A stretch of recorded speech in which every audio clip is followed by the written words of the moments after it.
हम सबका सौभाग्य है कि जब हम भारत के इतिहास का अवलोकन करते हैं, भाइयों बहनों, विकास की बात बहुत होती है और विकास के साथ हमें सतत रूप से आगे भी बढ़ना चाहिए। दुनिया में जहां कहीं भी प्रगति हुई है, उसको देखना, उसके अनुरूप अपने आप को तैयार करना, ये बुरी बात नहीं है। हम मंगल ग्रह तक की यात्रा आज कर रहे हैं, नए नए अनुसंधान हो रहे हैं, इंटरनेट ऑफ थिंग्स की बात होने लग गई है। आर्टिफिशियल इंटेलिजेंस के माध्यम से दुनिया बहुत आगे बढ़ चुकी है, लेकिन इन सब के साथ हम सबको याद रखना होगा कि इतिहास को विस्मृत करके हम आगे नहीं बढ़ सकते। इतिहास के गौरवशाली क्षण हमें आगे बढ़ने की प्रेरणा प्रदान करते हैं, तो इतिहास की गलतियां भी हमें उसका परिमार्जन करने का एक अवसर भी प्रदान करता है। हम जब किसी कार्य को करते हैं, आज भी ये व्यवस्था है कि उसकी सोशल इंपैक्ट स्टडी कराते हैं। हम समाज अध्ययन से अपने आप को दूर नहीं कर सकते। कहीं किसी भू विशेष का, क्षेत्र विशेष का ज्योग्राफिकल मैपिंग करनी हो तो वही कर पाएगा जिसने भूगोल का अध्ययन किया हो, ज्योग्राफी का अध्ययन किया हो। हम उससे अपने आप को अलग कैसे कर सकते हैं? आपने यहां पर भी कीर्तन सुन रहे थे,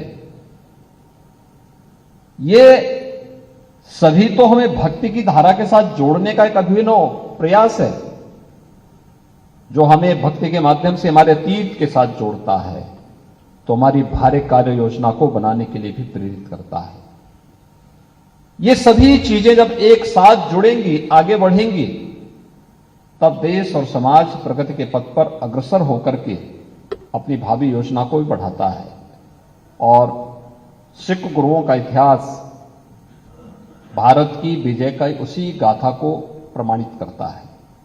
गुरु नानक देव जी से विशुद्ध भक्ति की धारा जो प्रारंभ हुई, विशुद्ध भक्ति की धारा जो प्रारंभ हुई, वह जब देश और समाज की आवश्यकता पड़ी तो उसे शक्ति पुंज बनने में भी कोई देर नहीं लगी।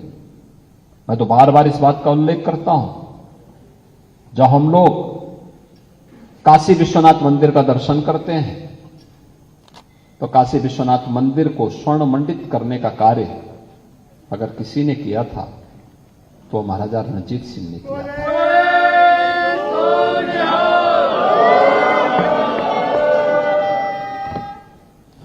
एक वह धारा थी जो विखंडन करने की थी, जिसने काशी विश्वनाथ मंदिर को तोड़ा था, और एक वह धारा थी जिसने काशी विश्वनाथ मंदिर को स्वर्ण मंडित करके भारत के इतिहास को स्वर्णाक्षरों में लिखने के लिए आने वाली पीढ़ी के सामने बहुत कुछ कहा है। कहीं भी महाराजा रणजीत सिंह या उनके वंशज या किसी सिख ने कभी ये नहीं कहा कि ये हमने किया, क्योंकि उसने तो ये अपना धर्म माना है। और जब व्यक्ति किसी कार्य को धर्म मानता है तो उसके लिए दावा नहीं करता है, दावेदारी उसकी नहीं होती है, वो तो एक कर्तव्य मान करके उस पथ पर आगे बढ़ पड़ता है। ऐसे ही जब हम कश्मीर की बात करते हैं, गुरु तेग बहादुर जी का बलिदान किसके लिए था? कश्मीरी पंडितों के लिए था, देश के लिए था, धर्म के लिए था। और उन्होंने कहा उस समय भी, औरंगजेब को चेतावनी दी थी, और चेतावनी इस बात की दी थी कि भाई अगर गुरु तेग बहादुर को, हमारे गुरु को तुम इस्लाम स्वीकार करा दोगे तो हम भी स्वीकार कर लेंगे। शर्त एक ही, कहने के लिए गुरु तेग बहादुर एक व्यक्ति है, आध्यात्मिक पुंज हैं, एक गुरु के रूप में हम सबके लिए आराध्य हैं, लेकिन उन्होंने अपने देश और अपने धर्म की उन मर्यादाओं का कभी उल्लंघन नहीं किया और देश और धर्म के लिए कश्मीरी पंडितों को बचाने के लिए अपने आप को बलिदान कर दिया।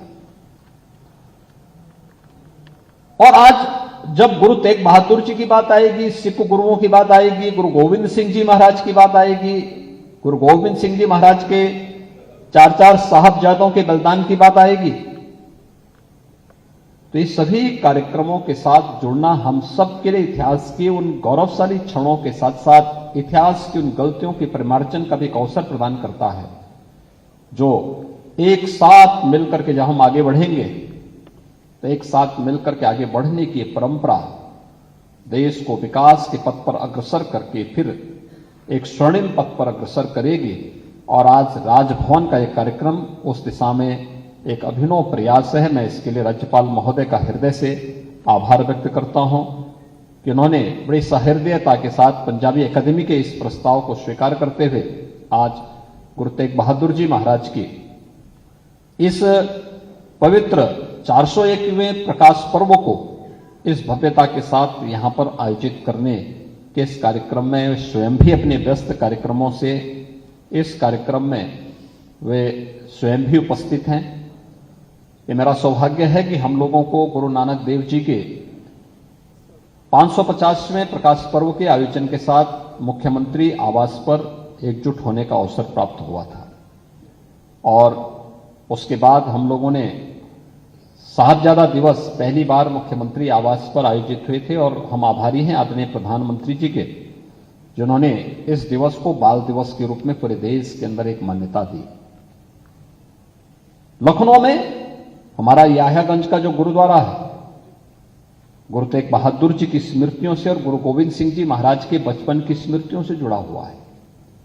मैं स्पेशली पटना गया था, मैं पटना साहिब के दर्शन करने के लिए कि किन परिस्थितियों में उस कालखंड में भी कैसे गुरु गोविंद सिंह जी महाराज का जन्म वहां पर होता है, कैसे बचपन में उनको वहां से उनकी सवारी लखनऊ में आती है, अलग अलग स्थानों से होती हुई फिर निकलती है और आज भी स्मृति हमारे पास जुड़ी हुई है।